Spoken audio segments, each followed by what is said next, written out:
Welcome everyone to Alcoholically Correct. I am JB. I'm joined today and always by Zach, here to tell you what you're wrong about today. Absolutely. Welcome to another week. Zach, how's it going? How's it been? Pretty good. It's been a busy few weeks. We had a president-elect announced. We had multiple lawsuits. We had that have been mostly laughed out of court.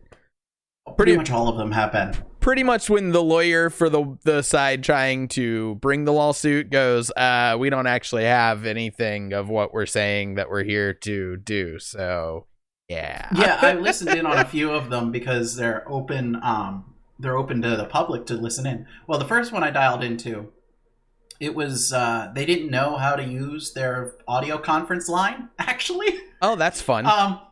Yeah, so everyone kept dialing in, and they'd all dialed into the same number, and it wasn't in participant only mode. It was in like mode where anybody can talk. Oh no! So every time somebody joined, it went ding ding, and like everyone heard it, and it was back and forth. Then, so the judge is trying to talk to the frickin' lawyer. Or the lawyers on both sides, and all they hear is ding ding ding ding ding ding ding ding ding ding over and over and over. It was my amazing. Gosh! And then and then do you remember? Do you remember what state that was for by any chance? It was, I believe, it was Nevada. Okay. Because my favorite dumb things, I was gonna say that's definitely not the stupidest thing that happened in these court proceedings, though, because there was the people bringing the allegation that the poll watchers weren't allowed to watch the polls for the Trump team, and they asked his lawyer, so were your people in the room? There was a non-zero number of people in the room. No, I am asking, the judge literally goes, I'm asking you as a member of the bar of Pennsylvania in the United States of America, were there representatives for Team Trump in the room? Yes. Then I don't see what your problem is. Yeah. So just to finish up the Nevada thing real quick. Sorry, yeah. It's all good. It's real quick. Is we had so they did that, and then somebody went on hold, and like the crappiest hold music I've ever heard started playing, and then they finally come back off of hold. The lawyer's like, we need you to make sure you don't go back on hold. Like 12 seconds later, hold. Oh my gosh. They ended up having to finally figure out their thing. But even during that one, there was a moment where the judge went, are you not also suing in federal, in state court about this? And it's at the state Supreme Court. And the lawyer, they were like, yes. The lawyer was like, yeah, no, we have. And so he's like, well, I'm the federal court. Why are you suing with me to do an injunction here? That requires extraordinary circumstances. You already have it in the Supreme Court and of the state. And they go, well, yes, but the Supreme Court of the state isn't scheduled till next week, and we need this done now. And it's like, but this is outside of my jurisdiction. Why am I here? Oh my gosh. Oh my the gosh. Judge just crushed him and threw it right out. It was amazing. It's insane. Yeah. So that's been what's going on in the world. In the world, public. yeah. What's going on with you? So, I barely got to participate other than kind of keeping an eye on things until you realized that it wasn't going to happen on November 3rd, because what did happen on November 3rd is that my son decided it was a good day to be born. So, congratulations. Thank you. I'm sorry, whichever one you want to take. No. Very excited. It's been fun. It is why for our YouTube audience, you see the weird background behind me. I've been relegated to the garage. I'm not in trouble. I just, this is where I got to record. Well, I mean, I'm always in a perpetual state of trouble, but that's a totally different circumstance. I'm not in extra trouble where I wasn't allowed to record in the house, but with baby and 2-year-old now sleeping, it just seemed like a good idea to do it out here so I could be a little bit louder. But no, so it's been an exciting, like you said, couple weeks. We actually, that's the thing too. We're a little bit more up on our schedule because we normally record these a little further in advance, but we had to pump this one out just on time because I'm not that bad of a dad that I started drinking and recording 3 days later or anything. So, but anyway, speaking of drinking and recording, we should get down to some drinking and recording, don't you think? I don't disagree with that. All right. So I guess we're recording. So how about the drinking? What are you drinking this week? So I've actually started today with a Sierra Nevada, the Celebration Fresh Hops IPA. It's kind of their Christmas IPA. I was about to start ask. with that. Nice. Yeah, I've got a backup of some other beer. I don't know. It's another IPA of sorts. It's Voodoo Ranger. Oh, nice. I've had that one a few times. Yeah. I know I had at least one Voodoo Ranger during your time of recording these shows, whatever you want to call them. But I actually went with something you suggested to me, I believe a few weeks ago on the show, definitely in real life, if not, but one of the 420 strain Sweetwaters, and I went with the Mango Kush. So nice. I did go ahead and pre-sip it so I can let the audience know they don't have to watch my face, which means you totally should, because I'm still unsure about it. So who knows what this face is going to do. And then I'm just shooting some rum this week. Okay. How about you? Anything fun? It's doing my Jaeger. I'm back to the Jaeger and nice. Jaeger and Red Bull. It's just nice and easy. But just so you know, my wife in her more party days pre-kids, her favorite shot was just straight Jaeger. So I don't mind straight Jaeger myself. Okay. I'm totally cool doing it. I just like having the energy chasers. boost of the yeah. I get it. You like the actual flavor of it. It's not the dislike for the Jaeger. You don't need a break for the Jaeger. I don't like Red Bull plain. Oh, I really don't. So I like Red Bull with Jaeger because I like Jaeger. It makes the Red Bull palatable. Interesting. So instead of needing the Red Bull to cut the Jaeger, you need the Jaeger to cut the Red Bull. I like it. That's exactly what it is. All right, well, let's cut one of those Red Bulls now. Let's take shot number one. We'll jump into topic number one. All right, cheers. Cheers.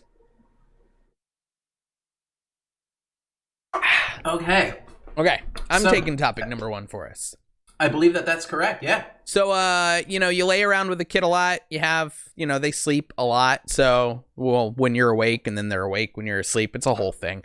So you have time to just kind of flip through, watch random things, find random videos. I was watching the news of all things, and they were doing some weird story on this bear that was setting up a hibernation den. And so then I forget exactly what it was, but this scientist just offhand mentioned something that I did not know about hibernation. So I always assumed, for however long bears hibernate, that they were basically in kind of a mini coma, like a planned coma, right? Like they were out, knocked out.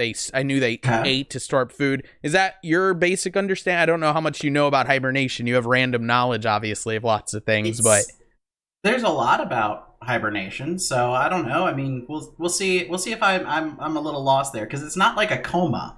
Right, well, that's like I say, that's always, I just thought they knocked out. They stored up all this food. They were totally asleep for like 3 to 6 months or whatever it might be, and that was it. They woke up and then they kind of lived the other 3 to 6 months, and like you said, well, I'm glad they don't die. They just don't suddenly die. Right, exactly. Well, and I wondered about that actually. Like, do they all wake up? Do they always wake up? But then I heard him offhandedly mention bears don't really sleep through their hibernation. Like, people have a misunderstanding about bears and hibernating, which I had that misunderstanding. I dove into it, and then I thought, this will be a fun little side topic for the show. So just some kind of random knowledge about it. So first I'll tell you what the story was. And this is a common occurrence in more northern / west north, anywhere it snows, essentially. That's why they hibernate. They hibernate through the winter because there's less food in the winter, and it's like a process for them. Which is kind of cool if you think about it. Bears just know to do this stuff. But these bears will also, they do not have to dig out a what's the word, den? Den. They don't have to find a den. Well, they do, but they don't. They can make a den out of almost anything. So this bear had decided to hibernate under this guy's porch, which apparently happens a lot. In fact, there will be bears that will hibernate for months in basements in these northern places. Here in Florida, we don't have basements or winter, so we don't have to worry about that. But yeah. But they will literally stay in these places. This is literally all I'm doing is just random facts about bears. Do they live in garages though, like you? Because you now live in a garage. Exactly. They don't record in garages. They aren't willing to stoop that low. Only the worst of the worst would, live under those conditions. Another really cool thing about it though. So when bears have their cubs during hibernation, however, there's a delay whenever the bear gets pregnant where the embryo waits to see if they're able to store up enough fat calories so that they can support both mother and child. If not, the embryo literally reabsorbs itself into the body to then be utilized for another year. You know, you really are a Republican. Well, oh no, I know. Again, if a woman's body doesn't want it, it'll shut itself down. Dude, this is what you've just done. No, actually, here's what I've actually done, because that's scientifically proven. Not what you just said. That's asinine, whatever. I don't even want to. But here's one really cool thing that this segment, I think, has taught us. Bears are better than humans. Because human bodies don't do that. That's not a thing. Accidental pregnancies and, of course, sexual assault pregnancies are a very real thing and a problem. The bears would sit there and go, nope, I'm not going to eat enough food, so I'm not going to store enough energy. I'm not having this baby. So how crazy is that, though? Have you ever heard of that? No, I didn't actually. I did not know that one. You've taught me something new. Thank you. See, I said this would be a fun, kind of informative topic. Yeah. It literally, and so let's see. There was a couple other things I wanted to share about it that I thought were really fun. You were going to talk about their not fully coma lifestyle. Well, and that's the thing. So essentially, they are sleeping the majority of the time, but they will move. So that's what's crazy about it too. It's not just that they're hiding out in a cave and they store up all this food and they kind of live normally. They'll sleep like days, but then they'll shift and they'll change. And also the way their bodies work, the shifts and the changes and the way that their body, their heart rate goes down to like 7 beats per, I had it in a note somewhere. Per minute. Yeah, per minute. Yeah. And it's normally like closer to ours. So think about how much a heart beats and think about the fact that they literally go to like 7 beats per minute. And then like, I remember finding out that all these different animals, of course, make sense, but like squirrels and stuff have their own form of a hibernation, but only certain ones. Most of them are just basically what I just said with the bear. They're awake, they're normal, they just store up actual food and they eat it throughout the winter, right? But with there's ground squirrels that can literally freeze to death down to -1 degree Celsius. They can live. They totally freeze, thaw out, whatever, and they thaw out after, and they come right back to life. It's like they never died. I know I had heard about that with gators too. They actually have a special, I think it's a special protein in their blood that prevents their blood from freezing. Yes, but here's what's crazy with the ground squirrels. They can only do it one time. And they can only do it during the winter. They've tried to do the same. No. They've tried to like do experiments where they did the same exact conditions as the winter, but in different times of the year, and it's killed them every time. Well, yeah, I mean, they have to be acclimated and ready for winter to do that. That's the thing. Their bodies literally know the seasons. It's crazy. But they only do it once? That's something new. Explain. I'm pretty sure I saw, unless it was only one time in a season. So if they thaw out and then maybe that's what it was. But they can only do it once per season. So yeah, so they can't be thawed out and then which maybe like you said, their body's conditioned to stay frozen. If they thaw out, then they're back, but they aren't restored up. That's why. But anyways. But it's a special protein. It's kind of like antifreeze in their blood. It's pretty cool. Yeah. There's other animals that do that same thing, and it's just definitely a neat one. No, and that's what's so crazy. It's just one of those things that you learn about it, the basic of it, that they do this, and then you just move on with your life. You hear it and you're like, that's cool. That's crazy. Wow. And like bears can go into hibernation with up to 1 million calories stored inside of their fat rolls. So that over time, and that's what it was. The way their bodies not decompose, but break down the fat, they don't lose almost any muscle mass in that time. They literally can sleep up to about 7 months, I think, because it also depends on where they live. In the Northeast, they have shorter hibernations. It's just for the winter. In Alaska, almost all bears hibernate, whereas there's different species that don't, even in the Northeast. And it is for 6-7 months at a time every year. So it's just crazy stuff. Yeah, like I say, it wasn't much of a conversation. It was more of a, let's try and teach Zach some stuff. And by Zach, maybe the audience as well. I did learn some things. Appreciate that. I'm trying to think about. So I had a bear encounter. I figure this is kind of somewhat relevant. Seems like the time to share it. Please do. There are bears in Florida. In case people don't know, we do have bears. In fact, every year about 5 or 6 bears are hit on I-4. Up in the just north of like mile marker 115 to 125, like in that area. Is that up in where Wiki Watch or wherever it is you like to go? Wekiva Springs? It's northeast of that. Okay. So, because I think Wekiva is where my bear story happens. It's right about yeah, exactly. It's almost up to Daytona. But like about 5 or 6 times a year a bear gets hit by a car up there. Cars are totaled. I was gonna say, the bear walks away. No, the bear walks away. It doesn't even kill him usually. Oh God, no! The bear's like, oh, that sucked. What the heck? Wow. Saunders off, but it'll total a car. But that's not my actual bear story. I know about that because I used to work as a. Think on that for a minute, because I understand that you're like, oh, the bear's huge and solid and all this stuff. You're saying on I-4, an interstate where cars are going fast. So you have these huge, fast things that can, knock down walls that can run into bears and not kill them. So first of all, walls, again, they can't be moved. Secondly, you're looking at a maybe 2,000-pound car most of the time. Yeah, if a semi hits it, it's gone. Most of the time, you're looking at about maybe 2,000-pound car. Sure. A bear can be 600 pounds. So you're looking at a quarter of the mass. And then on top of that, it can move. And then on top of that, it's got the fat. And then cars nowadays are designed to crumple. Sure. So they are designed to do that because they're not only trying to protect their occupants, they're trying to protect the people that they're hitting or the other vehicles, the occupants of the other one. Yeah. So they have crumple zones. And so it just basically does that. It's the same reason that if you ever hit a deer, a lot of times the deer is going to walk away after totaling your vehicle. See, I knew they total your vehicle, but I still thought the majority of them end up dying out. Oh, no. Crazy. You got probably about maybe 25 to 33% of deer survive.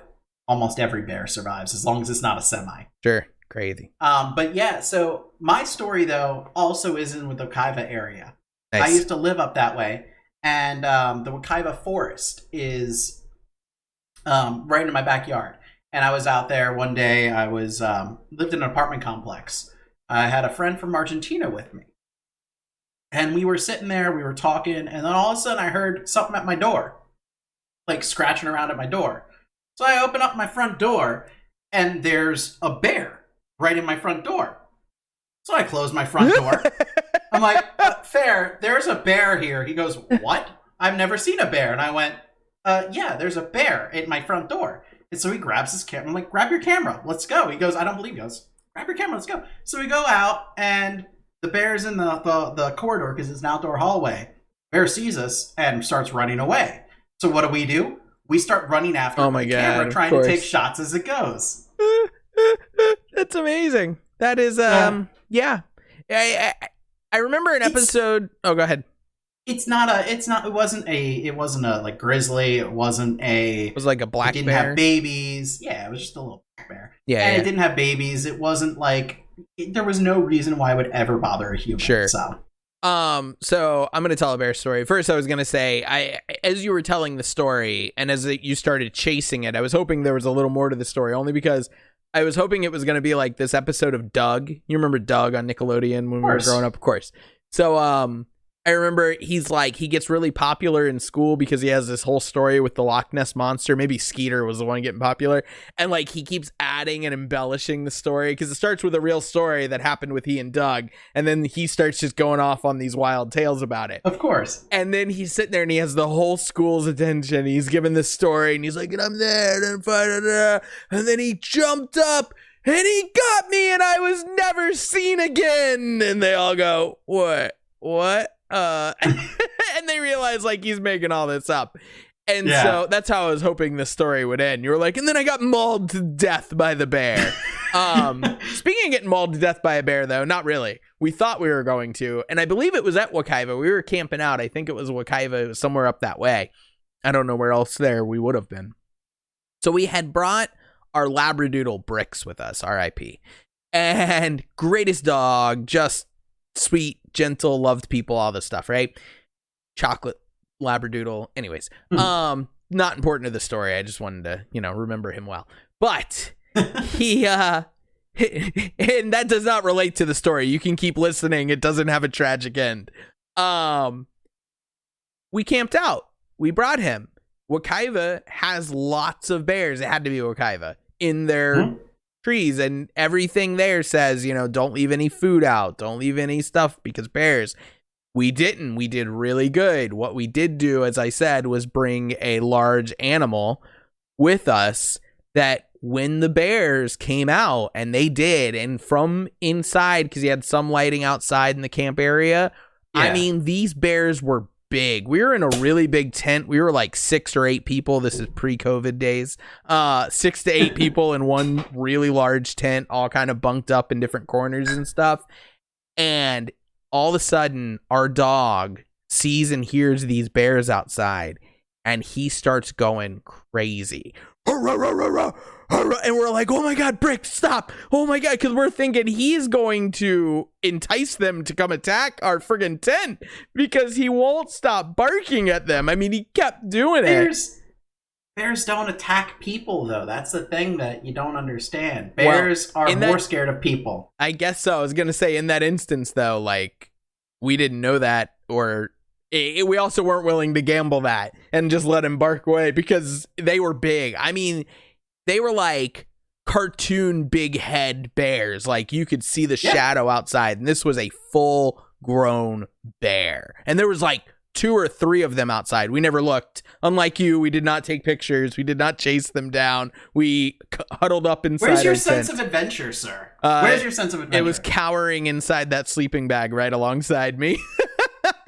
See, no, I've done that. I was hiking up on the parts of the Appalachian Trail, and again, if you see bears with cubs, you don't screw with them.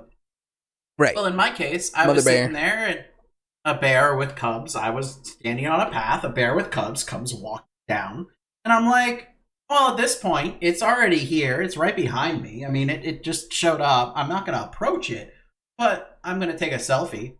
So I took a selfie. Nice. That sounds like something you should find, and we should post on our Instagram.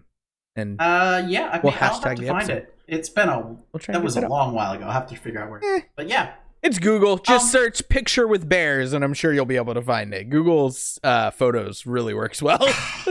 Yeah, it really does. But yeah, pictures I took when I was sad, and it brings up every picture I ever took sad. How did you know? Anyways. I promise we're not going to shill for Google this episode. I was just impressed with some of the search function. All right. It sounds like, are we ready to start rolling towards topic number 2? I think so. All right. We're ready. We might actually get to debate some here, I think, because I want to go a different way with this thing that we're about to talk about. I won't give any clues. Then I'm so happy that you're not, just load early. Yeah, right. The only load I'm shooting early is this shot. Shall we? I don't. You know what? Enjoy it. Cheers. Cheers. Oh man. Okay, so what I wanted to talk about was the fact that Florida did something good for once. We passed a minimum wage bill. Nice. This is the exact opposite of Florida Man. Exact opposite. Don't worry, I Florida Man for you, so I'm going to start right there. It's amendment number 2 that just passed.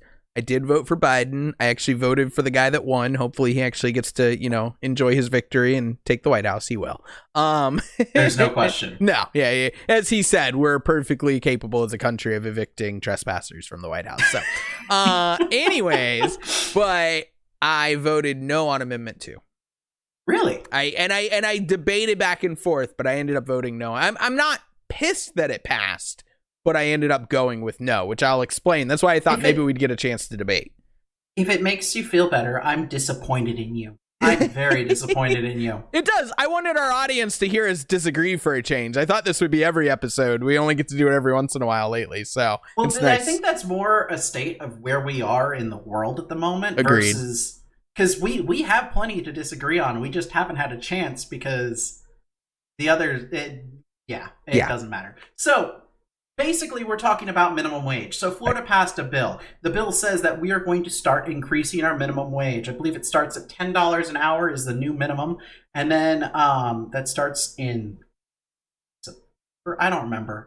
Starts sometime shortly. next year. Yeah. And then by 2026, gradually increasing till 26. It's going to be $15 an hour. Right, so 5 years, $1 a year. And then after that, it's going to be connected to the CPI. Not inflation, the CPI, which is consumer pricing index, which is slightly different. Nice. Basically, it relates to the cost of goods.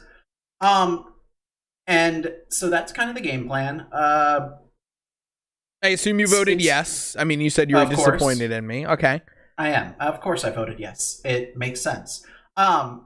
Since I know why it's a good idea, and I want to tell you why you're wrong, give me your reasoning for being against, if you don't mind. Sure. And we've talked minimum wage, you and I personally. So you have an idea of kind of where I come from on this, that It's a trap. I believe that people should be paid fair wages. I believe, and that's why, like I say, I'm not like angry at past either. I've saw a lot of anger from people being like, oh my God, you're killing small business and stuff. But here's the thing. Here's the thing with it. I was just going to agree with you. And I've seen people who are literally going to be helped by this bill, or it won't even affect them at all, who get pissy about it. And I'm like, I don't understand. Yeah. But continue your story. So, sorry. I wasn't trying to interrupt. No, you're good. But I was just going to say, because that's my biggest crux of all. I have a secondary reason that I'm not motivated to make a $15 an hour minimum wage. But I grew up, my dad opened multiple businesses while we were growing up, and they would last for a few years, and then we'd end up closing for different reasons. To be honest, like, very few of them failed outright. You know what I mean? Like, there were years of more than breaking even. So you didn't trump it up. Right.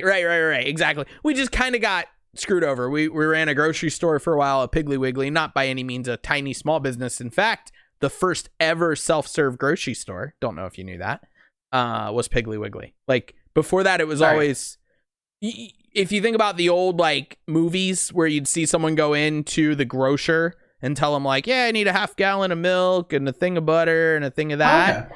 The first one that ever set up aisles and let the people go pick their own stuff and bring it up to pay for it was Piggly Wiggly.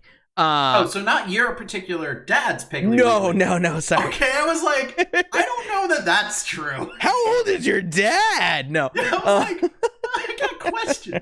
No, that's cool. All right. That's a much nicer, cooler story. Yes. So, and that's all I meant was, so Piggly Wiggly is in itself an established brand, but it is a smaller brand nationally and such, and especially it's gotten smaller, I think, over time in ways. But it was independently owned. He and co-owner, but, by people, not by a corporation, any of that. Then it was a franchise. Then Food Lion moved in, and Food Lion in North Carolina, where we lived at the time, is the head honcho. And so there had been some other issues going on where things were kind of like, not bad, but iffy. And then once Food Lion came in, they just kind of saw the writing on the wall that by that point they were going to get wiped off the map. And so they went ahead and went out on their own terms as opposed to getting forced out by bankruptcy or whatever.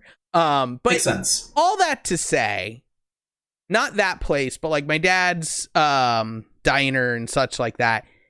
If you have to pay $15 an hour out the door to any and all employee, it's going to be very hard to start small businesses. And I think more so than that, because I know your argument to that is, if you can't afford to pay people enough, then you can't afford to own a business, right? That's like yes, that's the high level version of it.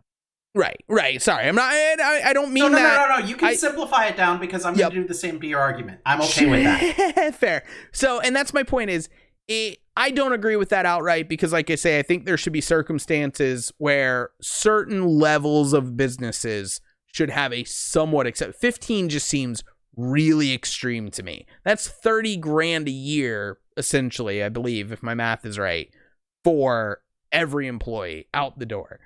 And yeah, no one should be long-term in a small business like that as an employee, as anything other than an owner of some type. You should never work in a business where you're going to make, $9 an hour, $8 an hour for years and years and years. You need to be looking for other ways to increase your income past that. But I don't think putting the onus on the small business outright, no matter the size, is going to be good for entrepreneurship. And here's my other issue. For places that already have employees and already have an established profit, they are not going to hesitate to increase the workload of their employees so they can cut back on the number of man hours and the number of people they need per shift, per day, per week. So yeah, you're getting paid more, but now you're doing more work for it as well. So you're getting worse working conditions at places like restaurants and stuff like that, where they can't afford to have, it used to be 10 people on shift. Now we're down to 6. And we just need everyone to do the same amount of work. Well, more work, but the same amount of workload is coming through the door. And actually, if people are making $15 an hour, maybe more workload is coming through the door, which could be, of course, the argument for it, right? Is that it increases the economy and money flows and yada, yada, yada. That's my first. I'll let you talk since this was kind of your thing to lead, but that's my first. No. I like you. I'm giving you more than enough rope to hang yourself with, so we're going to get there. Do you want me to start addressing your points now, or do you want to finish your second bit first? Okay. And then I can address all the efforts. So I'll give you the second one too. The other big thing is, and we talked about it with our UBI or Universal Basic Income episode, I think it's an outdated concept. I think as you make it more expensive for businesses, especially corporations and large businesses, to have employees, they will be more motivated than ever to replace as many of those employees with machines and things like that that do not need income at all. And that if you were doing, instead of pushing for higher, or at least that high of minimum wage, if you pushed for some low level UBI, it would more so help offset low wages. Those are my two big. So like I say, I just think it's kind of an outdated thing to get us up that high. I can kind of understand that. That second topic I'm going to leave because there's so much discussion about it. We've had some in the past. Right. And I don't disagree with the idea of UBI replacing minimum wage, but that's such a larger issue that it's not, I can't address that one at the moment. I get it. Yeah. Like I say, that's just my other. So I just feel like we're going to be putting those hindrances on entrepreneurship and small businesses in light of something that I feel like isn't worth doing over the next 5 to 10 years, like these roll out. So your definition of minimum wage, what is it? What do you mean? Like it's the minimum that a company is allowed to pay an employee, or that an employee is allowed to earn for their hours, essentially. Right. So, but what is that number supposed to be? Sure. And that's the thing. And that's my question. This is what I'm asking you. So in Florida, based on the cost of living, I would prefer to see an age tier thing, and I understand there's still some issues with that, but they're very much on the margins of like younger people that have to support entire families for different reasons. But we also have a lot of programs out there for those types of families in those situations. So there's other ways that they can be getting money and funding and stuff. But like I say, I understand that issue, but I wouldn't mind seeing something like $10 an hour up to the age of 24. I could go younger. You could talk me into 21, 22. And then I'd like to see maybe an extra 11, 12. So I'm not against raising it. I'm against jumping it. I meant, okay. I didn't mean a dollar amount. I didn't want you to assign a dollar value. Okay. I meant, what does a minimum wage mean? Is it supposed to, what should you be able to do on a minimum wage? You have a minimum wage job. What should be your expected lifestyle effect? That's a tough question. It's a tough question. Yeah, that's a really tough question. but that's kind of the core of what minimum wage is. Minimum wage was something different than what it is today. Fair. I see. There's also inflation questions, though, are there not? That if more people are making more money, that things are going to get more expensive, especially if businesses are paying more money. We can talk about that, but the problem is that minimum wage hasn't kept up with inflation and definitely hasn't kept up with the CPI. So the real question is the core idea of minimum wage is what, in a broad sense, not a dollar value, but what should minimum wage provide you?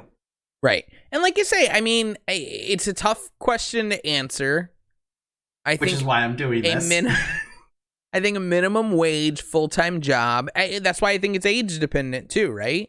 I think it would, I think up to the age of about 21, 24, the majority of people are going to have circumstances where whether they're rooming up with people because they're not married and so you have multiple roommates like you and I used to be roommates along with multiple people that we would move throughout. So I don't think I need to be able to afford my own 1-bedroom apartment that runs 10, $1,000 or $1,200 at the age of 20. I really don't. Now, I think you should be able to find ways to earn that money. Don't get me wrong, but I'm saying it shouldn't be an automatic expectation that a full-time job provides that to you. I don't think you have to match that for it to be a fair minimum wage. I think it needs to be enough money that you should reasonably be able to eat and live some way. Find a living situation that's palatable. Anyways, but you know what I mean? Like, hopefully have some kind of car or some kind of transportation.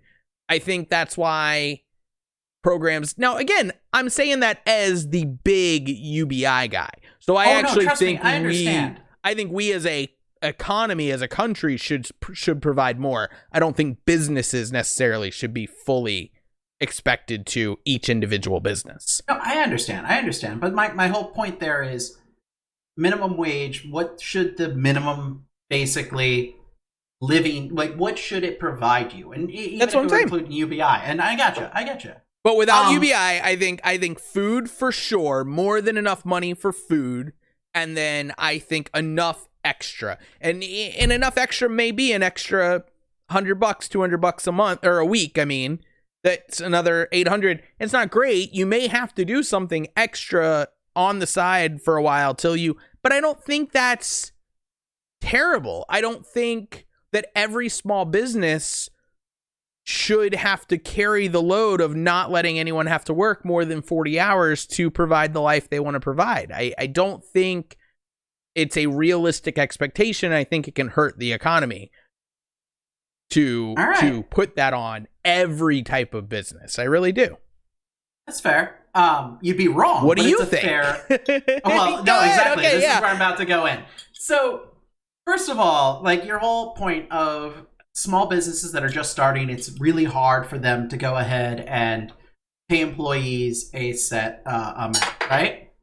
That's kind of one of the $15 now, a certain set amount, right? I think a certain set amount is a little bit tough to pull off. You know what small businesses have the opportunity to do? Because small businesses have this thing called stock. They have the ability to provide equity within their company to replace value. So if you are hiring people in a small business and you can't afford to pay them in dollars, what you do is you offer them equity inside the company. You can you can use equity in the company to offset minimum wage? Because at that point when you're offering equity to people, and yes, that can actually be attributed to, because the overall idea is that a certain minimum wage is being paid. And most of the time, people who get equity are people who are part of the company's core set of people.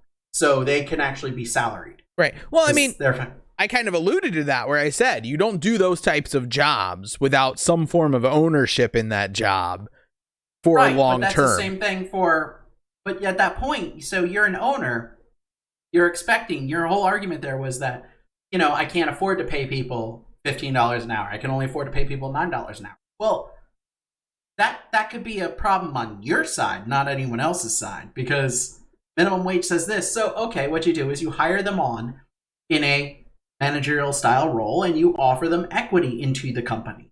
So that's a good counter thing, because suddenly if they have equity, if the business actually works, they make out far ahead. Right. That's the counter to, okay, I can't pay you enough. Let me offer you equity instead. Okay, cool. That's the counter offer. Sure. Yeah, no, like I say, I've never heard that. Yeah, they're taking a risk. It's the startup mentality, right? You look at the whole West Coast. A lot of times you take a job that's well under your salary or no salary at all in terms of equity to replace with equity. And so you use equity as I have a belief that this is going to work and I would like to be part of this. Yeah. So give me some ownership. I like that. No, I mean, that makes sense to me for sure. Like I say, I never considered that giving stock, quote unquote, in a company, like even a small business, but in the business itself, could replace the actual minimum wage. I know it could be a benefit that you could count towards wages in a way, but I didn't know that, okay, if I'm supposed to give you $15 an hour and I can only afford to pay you 10 or 11, I can offset the cost of $4 or $5 an hour in ownership percentage in the business. I don't even know how you do that though, because so it's like you can work without having to pay yourself as an owner. Correct, because you're now a part of the company. You're an owner of the company. Like when my dad ran that deli and I helped work there, even though I was like 14, it was okay against child labor laws because I was his child, right? No, that not. No, oh, then that never happened. Of course, that never happened. Yeah, no, right. No, it doesn't work quite like that. But no, that's the whole idea there, though, is that if you provide some sort of counterpoint, yeah, you know what, you might not be able to afford that, but if you provide some sort of alternative option in terms of allowing them access, yeah, I could see that as being a counterpoint to that, because there are a number of people who take jobs for $0 a year. $0. Yeah, I guess that's true. I know that. All the time. Yeah. Yeah. And what they do instead is they take equity in an idea or equity in a project. In a business, and that's because they believe it has legs. I mean, if you had to pay every single person who worked, you own a small business, a lot of times you don't pay yourself a salary trying to build up a company. Oh, no, for sure. That I know. And yes, exactly. But you have ownership. So that is something you're willing to do because you're increasing the benefit, increasing your profits. Versus if you just don't want to pay somebody, screw that. Important side note to that, though. If anyone ever offers you that, make sure that you're actually getting that ownership, not a promise of ownership at a certain, because I know a guy, Zach, that thought he owned and should have owned. He got totally rolled over. I'm trying to keep it cleaner. But should have owned a business, a portion of it, what, like 1%, right? It just under that, but yeah. But the business sold for how much? $90 million. So this guy should have had 1% of $90 million, but there was some weird clause that made it that he didn't. No, what it was if they ever start selling stock, right? So yeah, basically the contract that I had said that if a employee stock program, you will get your proper worth. And I took a reduced salary to go there because of, and also it seemed like a great business opportunity. It was a great business opportunity. Sold for $90 million. Yeah. Employee stock options program never panned out. So in the end, I ended up with a quote unquote bonus structure to replace it. And again, the contract language, I trusted the person, and that was on me. Yeah. That was on me. I made a judgment call, and I was incorrect about it. Damn. But no, I mean, so long story short, there are ways to get around that if you're a startup. So let's take out small business because we address small business. Yeah. Again, it is a reason why I won't. It doesn't completely replace the fear, because I'm sorry, I'm opening a beachfront gift shop, but I need someone to help me because I cannot run it by myself fully. I hire one person. I think I should be able to hire somebody for $10 an hour that I'm not giving equity in that beachfront. Why? What do you call it? Why does that person deserve not a living wage? Because that's not a living wage anymore. It used to be, so minimum wage used to be literally a living wage. It is the minimum amount to live on. With $10 an hour, you really can barely live on that. And you and me both know that. How many times did we go ahead and overdraft every other month because we needed to pay for things that were happening? I wasn't really making $10 an hour at that point. I was making like 8, 9 something, I think. I don't know. Right. But yes, right. We had a name for it back in the day where it was like the day you ran out of money, you pulled out because that bank allowed for like a $35 fee you to overdraft up to $400. So what you did is you pulled out like $360, so you had enough for the $35. $360 on the day you ran out of money, and then your paycheck came in and replaced it. So pretty much you were out of money the day you got your paycheck, but you just pulled. Yeah. So you were a week ahead on how much money you owed or whatever, or a week behind. It was completely screwed. But that's the whole point. Did I tell you that roommates. Though? Didn't I teach you that, right? That was when we were roommates. Wasn't I the one who said to you, like, well, this is what I've done sometimes? You're like, oh my God, that's genius. Yeah. No, I just. Those were the days. I mean, we were broke, but we were roommates. But yeah, no, so I don't know. That sucked, and it's not livable wage. So I get what you're saying. But you know what? But there is a motivation question as well, and that, I mean, it does exist. It really does. I understand that a lot of those arguments are used against UBI as well, and so it's one of those where to ignore it for one argument, but use it for a different argument is at least hypocritical feeling. But it is different when it's, okay, we as a economy cycle through this much money, and doing something like this would lift the floor of everyone to cycle through more money over time and help things grow. And you as a business has to factor in X amount of costs regardless of the income of the business. Like you said, there are ways around that, but I don't know if that works across the board on small businesses. So it fully. So the Congressional Budget Office, let's go ahead and start this way. The Congressional Budget Office, the bipartisan, well, nonpartisan, not bipartisan, nonpartisan. It's American politics. It's all bipartisan if it's not partisan. So let's be honest. No, there's a difference. This one actually is truly nonpartisan. Basically, they go ahead and try to screw everyone equally. Is their game plan. So they did a study. If they were to raise the minimum wage to $15 an hour and then do exactly what Florida did, the minimum wage rule, globally, in terms of the entire United States, we'd lose 1.3 million jobs in total, which sucks. Yeah. But also 1.3 million families would be brought above the poverty line.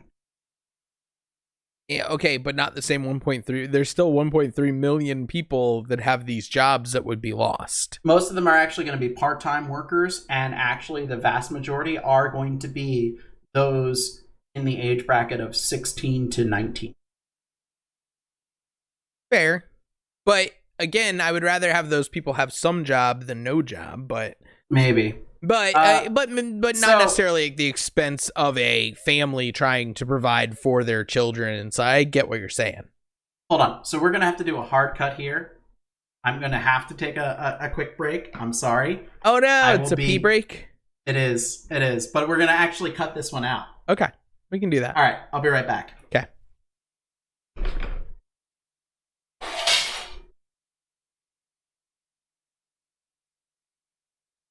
Sorry about that. Yeah, thank you. Sorry about that. Really quick. So 16 and 19-year-olds are where the job losses are occurring when you're looking at the 1.3 million jobs lost. And again, we have 1.3 million families. So that's entire families brought out of poverty. Right. So the Congressional Budget Office, they did the study itself was actually really, really all-encompassing. What it did do, though, is it did decrease the amount of money going to people who are in the 20th percentile of salaries as well. Now, to be fair, the 20th percentile is also... The problem is the 20th percentile is also the ones that are under that line. So what's happening is people who were making more than the 20th percentile moves. Because when you suddenly set a minimum wage here, or so you have your minimum wage and it's at, $8, $9 an hour, right? Right. And then you jump to $15 an hour. What happens is the 20th percentile, what's defined as the 20th percentile, moves. Right. I get that part. I guess my question is, though, break that down if you can. Of course. What percentage? No. What income bracket, roughly, would the people who are going down some then be? Are you saying the people that are making something slightly above $15 an hour, but not quite making millions, that they wouldn't actually pull from them because that's how our economy always works? So what actually is happening is there is a decrease. So currently the 20th percentile range is more diverse. The dollar amount difference between the 10th percentile and 20th percentile is higher because 20th percentile still isn't within $15 an hour range. So what's happening is we're condensing that down. And so in the numbers, that becomes, that looks bad on paper. Because you're like, oh, well, they're no longer doing that. Now 20th percentile is earning this much less. Well, no, not really. What's happened is the 20th percentile bracket has moved higher. But that's what I don't get, is why would it show them making less? If anything, you would think it would fudge the numbers incorrectly to show the 20th percentile making way more, because it just shifted. So if 20th percentile is making whatever, 40 grand a year, 50 grand a year, now the 20th percentile, because the baseline is 15, the 20th percentile would be the people making whatever, 120 grand a year. So on paper, it would show that 20th percentile significantly jumping because the what do you call it, shifted. So if it's not showing that, not, because the numbers that people use is, what is the 20th percentile making today compared to the 50th percentile? That's the difference. So got it. The 20th percentile and the 10th percentile become one, which makes the rest of the percentiles drop. Okay, I guess that makes sense. I still think there would be over time. I don't think they would literally go cut people's salaries, but I think the people who are making $18, it's not that $20 salaries get cut at all. No, I know, but I'm saying over time I could see them lowering that again to try and offset the cost of all those people they were paying $10 an hour now getting 15. Well, so and it's not just that their salaries are getting cut, though. You have to take into account their salaries aren't increasing. So if you were making $15 an hour, after the minimum wage increase, you're still going to be making $15 an hour. Right. So at that point, compared to the rest of the world, you no longer make as much. Oh, but so you still do. It's a worldwide comparison. I didn't catch that. Right. Yeah. It's a well, not world. It's U.S. centric. But yeah, does that make more sense? Like, because suddenly your percentile bracket drops because the minimum wage folks get raised up. Sure. Yeah, I mean, it does. Like you say, it's still and that's the problem with these things, right? Is that the math is always kind of, it's both hypothetical and they're complicated. Statistics are complicated. It's incredibly complicated. So the problem is when you talk to most people, and the reason people get pissy and about how it's a terrible idea from the get-go, you had some good counter arguments that were outside of this. But most people consider it a simple economics 101 type problem. Hey, so you have a minimum floor. The pricing floor is the minimum the government says that you can pay. How much a job is worth goes this way. How much an employee can be paid, and whatever. You have a single point where it is, and if you increase the pricing floor, it moves the point and you lose jobs. Right. By default. The problem is that economics isn't that simple, especially not regarding minimum wage. Right. Well, because I think what you're going to say, and this is a counter argument that makes it to where it could be a good thing, is the business is also going to increase. A lot of businesses are, because more people have more money to spend on more things, and so more money gets spent in these businesses, which makes it easier to afford these increases without having to cut staff or increase workload. Well, and not only that, okay, so it also comes down to profit margins. Yes, you might have to reduce your profit margins slightly. Oh, but they won't. Accommodations. But that's the thing. That is ideological. They won't that's do false. that. Okay. That's false, and here's the reason why. Multiple studies have happened with changes. For example, even when you're looking at the restaurant business, which the restaurant business is the one that people are always like, oh no, it's going to be terrible for the economy, yada, yada. No, it's not. And the case there is Pennsylvania and New Jersey. Pennsylvania kept their minimum wage the same. New Jersey raised the minimum wage for employees by about, at the time, it was, I'm doing some quick math in my head, like 15% in 1 year. Okay. So a reasonable chunk. And so the idea was that, what's going to happen is Pennsylvania is going to experience a growth in business in number of employees, and New Jersey's going to lose some because they're going to fire people. In fact, the exact opposite happened. New Jersey hired more people because minimum wage doesn't actually correlate to the actual business itself.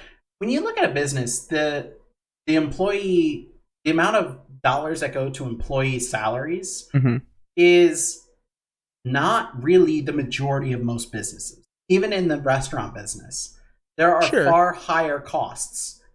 Your food costs, right, and so you have all these other costs that are not actually.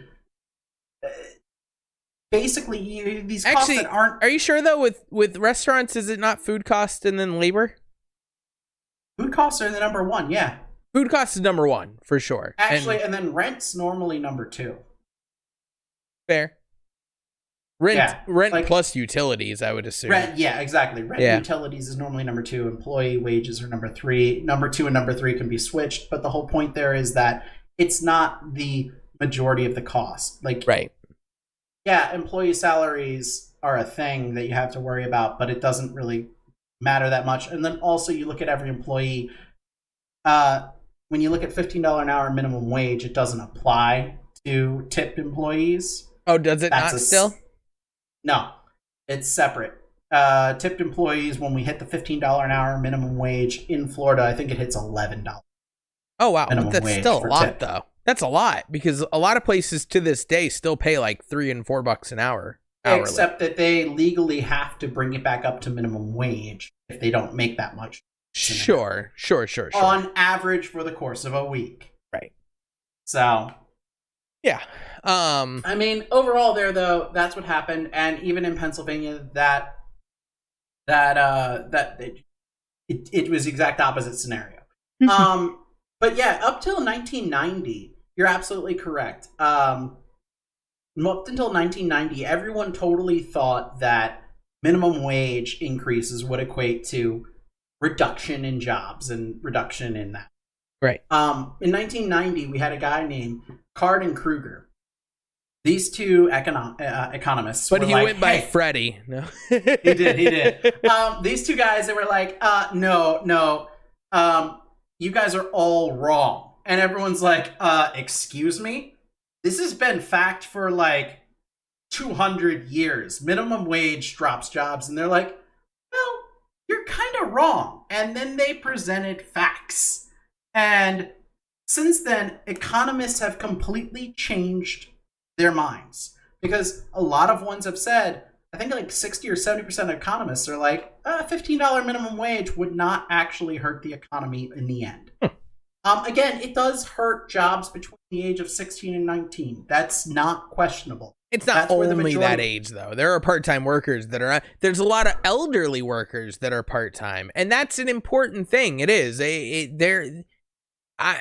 don't have the studies... Part-time workers are very far less hurt by this than you think. Because part-time workers, they don't have to provide benefits to. Benefits are where the real costs are for employees. The moment you qualify for benefits, that's about a 20 to 30% increase in your salary. Yeah. We talked about that when we talked a little on the medical stuff on insurance a few weeks ago. And so, but I mean, ever since then, what we found is that increasing the minimum wage has a effectively 0% change in terms of the actual GDP effects. 0%. So we don't really lose business. We don't necessarily gain business, but what we do is pull families out of the poverty section. Yeah. So, yeah, you know what? There is some decrease in effective percentages for the higher, or, anybody under the 50th percent.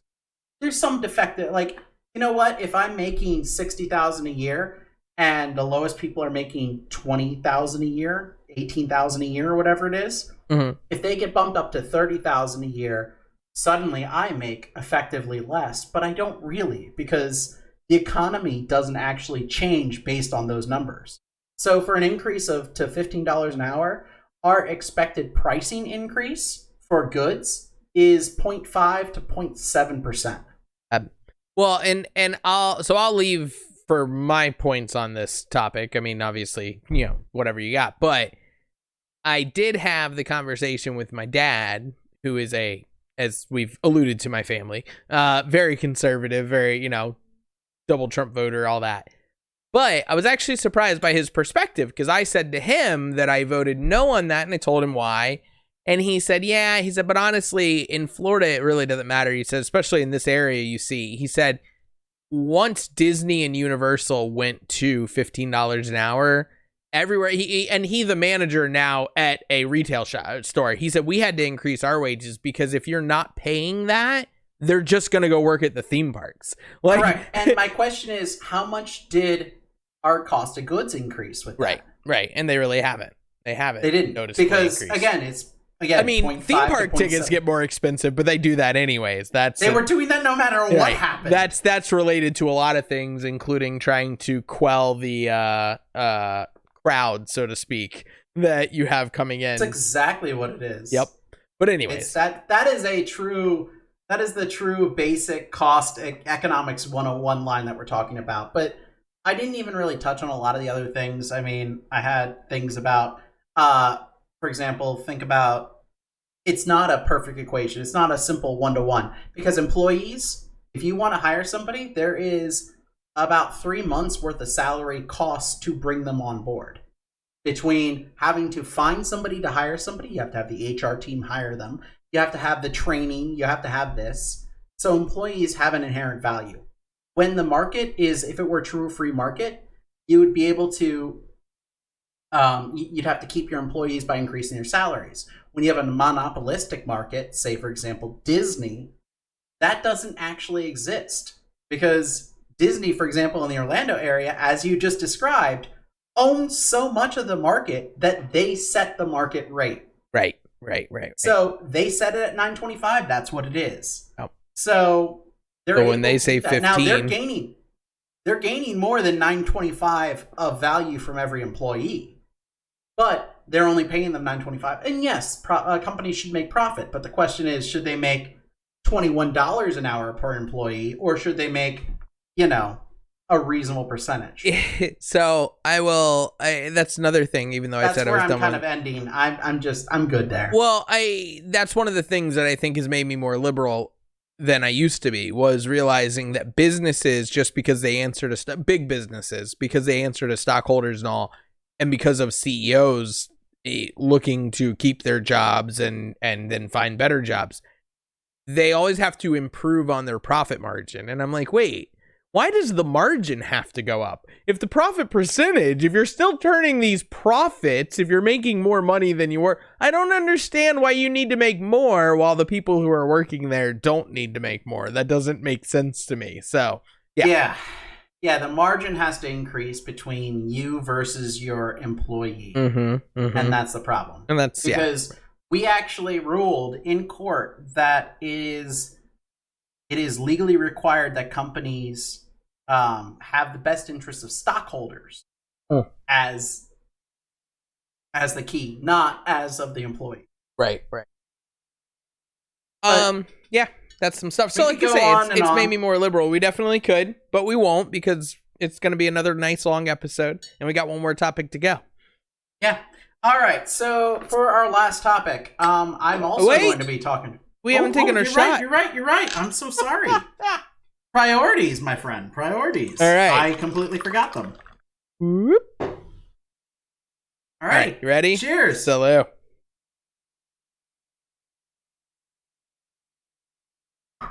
So this one's actually a fun topic for me.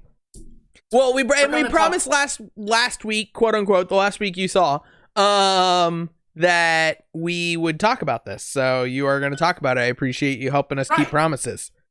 So we're going to talk about I'm sorry, not DeSantis. That's a terrible name. Ron DeSantis. Not DeSantis. Not DeSantis. I'm sorry. Right. No. I mean, he hasn't caused any extra deaths in the state of. Yeah, well. So so I don't know if you know this, but Florida got a good amount of money from the federal government under the CARES Act. Did you know that? So I know that they got a decent amount of money because I know actually that when Trump did his executive order because I was still unemployed at the time, to boost unemployment by $300 or $400, I forget what the amount was. I think 300 now. On top of a minimum of 100 from the state, that you can't executive order new money, but you can repurpose money. And so states, including Florida, repurposed money. So we did repurpose some of that CARES money to pay it. Now, I know it couldn't have been enough money, though, before you talk about this topic, because even though it was a 6-week extension, it was an optional 6-week extension with the executive order, and Florida could only afford 4 additional weeks. At number 4, they said, sorry. Most recent bill, yes. Right. But so they went for what I'm getting at there, though, is they took from the CARES Act money to be able to pay out, and they did pay out. But instead of 6 weeks, like the order said it was supposed to be, they only could afford to pay out 4 weeks from this CARES Act money that they had to use for the boost. So it's worse than that. Florida was designated $8.3 billion from the CARES Act. Sorry, I didn't want to spit on the computer, but I wanted to pretend it was a spit take. $8.3 billion. So the thing that happened is that you can ask Florida where they spent the money, and they're not going to respond. Multiple people have. Freedom of Information Acts, etc., etc. Ron DeSantis has said, I don't have to tell you what it is because I have sole discretion in amending the budget and allocating federal money. Wow. So Ron DeSantis has refused to actually say where the money's going. However, he has said that we estimate about $4.6 billion to 5.8, somewhere in that, has been committed or obligated to different things. Not necessarily spent, but obligated or committed.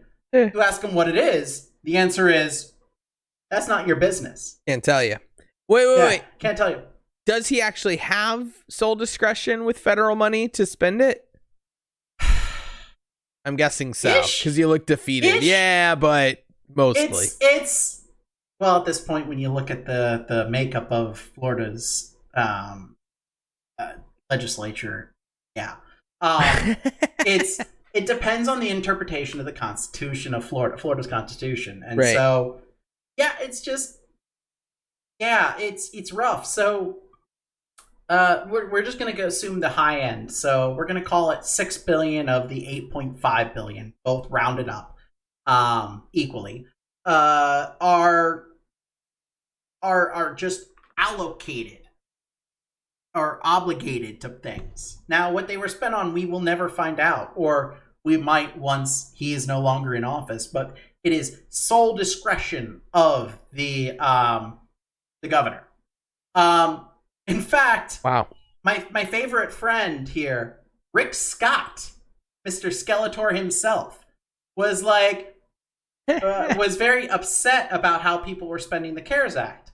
So actually, Senator Ron Johnson and Rick Scott, so Ron Johnson's a Republican from Wisconsin, Rick Scott is here in Florida, both wrote to all the states saying, hey, how the heck are you spending that $150 billion we sent you? And Florida is one of those one of the states that was like, nah, we don't need to answer this. And so they refused to respond. We bought a whole bunch of Nunja business. Ah!